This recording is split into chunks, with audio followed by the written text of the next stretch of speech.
দিয়েছেন কিনা? আপনার বাবা চাচারা আপনার ফুফুকে দিয়েছেন কিনা? ও আচ্ছা আচ্ছা, বুঝতে পারছি। আপনি বলতে চাচ্ছেন এই প্রশ্নগুলো যদি আমাকে করা হয় তাহলে উত্তর কি হবে? অফকোর্স, বেশ ভালো, যথার্থ বলেছেন। আগে নিজের বগল বাজানোই উচিত, তাই তো?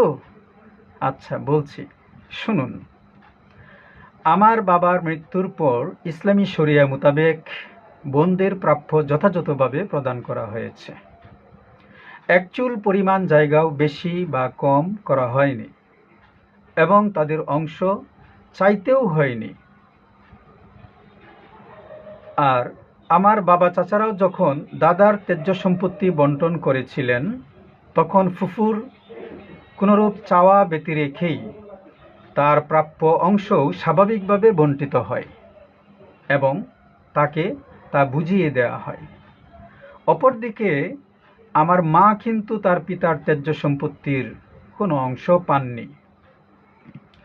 আমার এক খালা ক্যান্সার আক্রান্ত হওয়ায় খালু তার বিষয়ে সম্পত্তি বিক্রি করে কয়েক বছর চিকিৎসা করিয়ে নাজেহাল হয়ে পড়লে খালা আমার মামাদের কাছে তার পিতার ত্যায্য সম্পত্তির অংশ চেয়ে বসেন।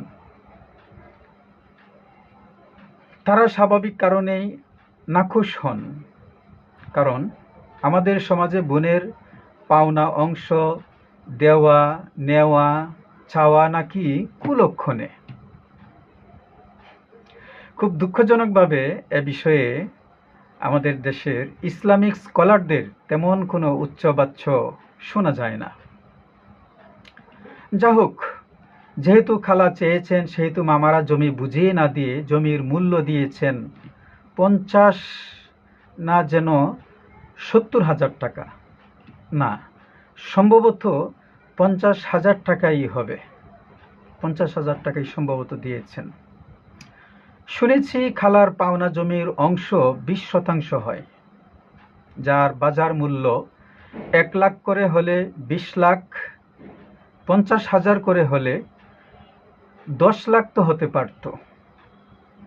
কিন্তু একজন মৃত্যু পথযাত্রী ব্যক্তি পেয়েছেন মাত্র 50,000 টাকা। এই হলো বাংলাদেশের অবস্থা। তো এসব বিষয়ে এদেশের